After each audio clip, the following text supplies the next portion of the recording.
Greetings, Marina Ormes here with your Astro Vibe for Wednesday, November 16th. We still have a moon in Leo. We've been looking at Leo and themes of self-expression, creativity for the last couple of days. I've gone in depth on how to look at your chart and understand how that shows up in your chart, but also how to overcome blocks, how to go with the flow, and how to support your creative process overall. So if that's a topic that interests you, be sure to review the last couple of videos from Monday and Tuesday as well. And one of the things I want to talk about today is the third quarter moon, which asks us to integrate.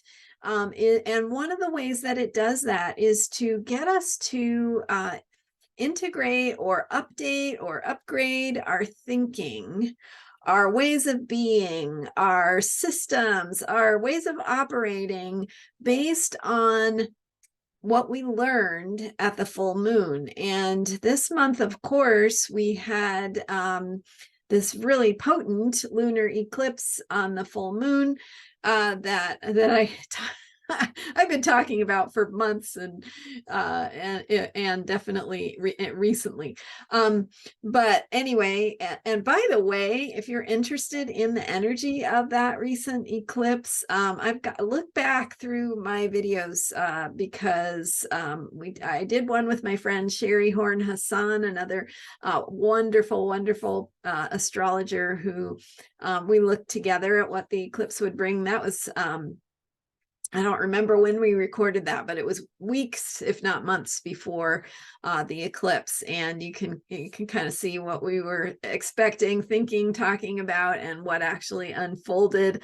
I think it was interesting because I thought, well, this really feels like a turning point, and it could really bring something that some shifts, something we're not expecting. It's interesting because with the energy of the moon in Taurus, it's actually what we are expecting. We're actually looking at themes of how things are being maintained, how things are being exactly what we expect, but at the same time being a total and complete surprise. So just a really interesting, fascinating combination of energies to me that we saw unfold, especially for the election, where we had the expectations, we had the predictions, we had the ways that those predictions were or the results and the way things went was not expected, with the red wave and the way that the red wave didn't fully manifest, but actually it kind of did. Like a blue wave, a blue tsunami didn't exactly manifest either. So the surprise was almost that there was no surprise. I mean that's not really true, but there was no big upheaval event. And I find that actually fascinating because there was the potential for something to really unfold in a surprising or shocking way, a dramatic way. And what was surprising was actually the absence of drama, which is just how surprise happens in Taurus, perhaps. I mean, there's just layer upon layer here of irony, and that's built in, by the way, it's built into the astrological symbolism, is that we are in a time where with the Saturn and Uranus square that we've had throughout 2021 and really came back into aspect in October, November of this year.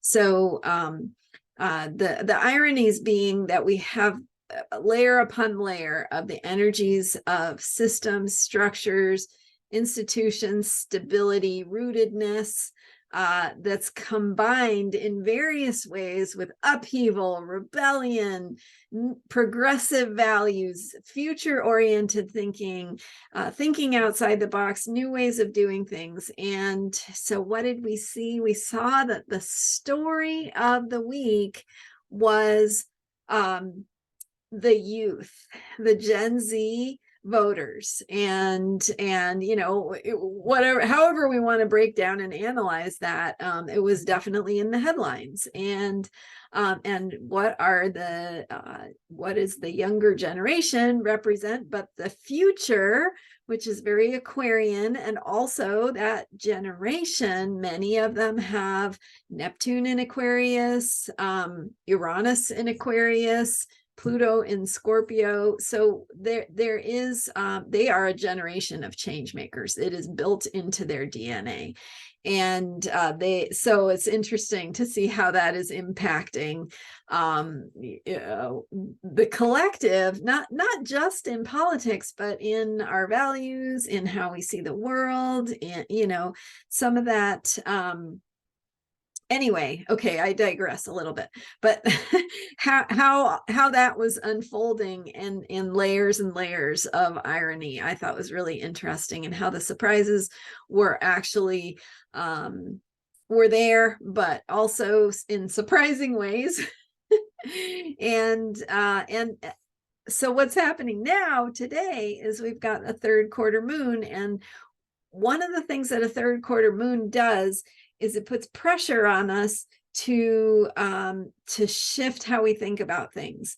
And a first quarter moon does that, but a first quarter moon does it more in the sense of being active and engaged and creative and putting things out there. Whereas a third quarter moon is about how we integrate, how we implement, how we change and adjust who we're being, how we're doing things based on what we learned at the full moon. So with this third quarter moon, we're being asked, okay, here's what happened at the full moon, which was the lunar eclipse. What do you want to do about it? How are you going to change your approaches, your attitudes, your thinking?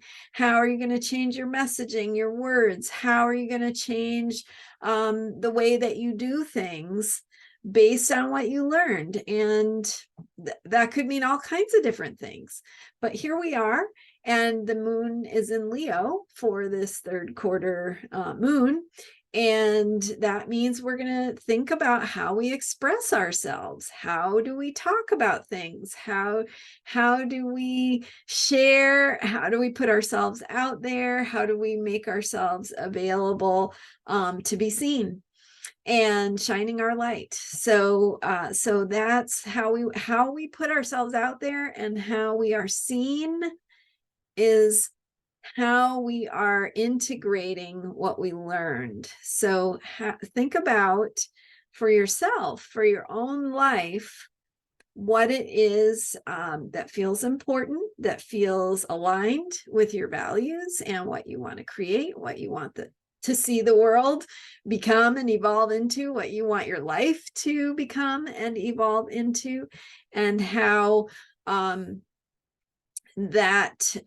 how you share and how that can be updated, upgraded, become new, become something different as you integrate what you learned personally around that lunar eclipse. So what does it mean for you? How are you how are you changing and adapting, and how are you going to be going forward based on what you learned around that eclipse? So that is integrating new thinking, which is our theme today, but also then after, so the moon is in Leo, we have a third quarter moon, and then around 5 o'clock my time, Pacific time, the moon goes into Virgo a little after 5 o'clock. And so that shift into Virgo takes us, gets us back to the earth, helps us ground. You see my cat's tail, and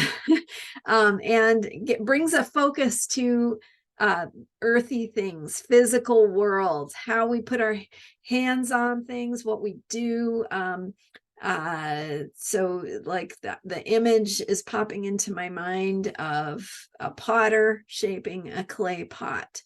And so what is the metaphor of a clay pot in your life? What is it you're shaping? What is it you're creating? And how does it need you to get involved and get your hands on and do stuff to bring it into shape, to shape things, to get your hands dirty, to work with the materials here on Earth? And that could be it could be actual, crafts or cooking or things, gardening, things in your life, but it also could be just a metaphor for things that you do in your work and how you do your own creative process by the details and really rolling up your sleeves and getting to work into the nitty gritty. What needs to be improved, what needs attention, what needs maintenance, fixing, upgrading, updating, that kind of thing. So as we shift into that Virgo energy, we're shifting into the energy of getting to work. So as the moon continues to wane and we're heading into next week's Sagittarius new moon, great time to think about integrating and what the recent developments mean for you and your life and how you do things, how you think about things, and how you show up. All right. Thank you so much for being here. And by the way, if you are wondering what moon sign you have personally, and how that impacts your experience of the world, check out my moon sign videos. I have a playlist called What is Your Moon Sign? And so you can find a moon sign calculator online to put in your date and time of birth, figure out what your moon sign is, and then you can watch one of my videos that will help give you insight into a little piece of your own chart and what your moon sign means and how you're growing and evolving in your life based on that. So check that out.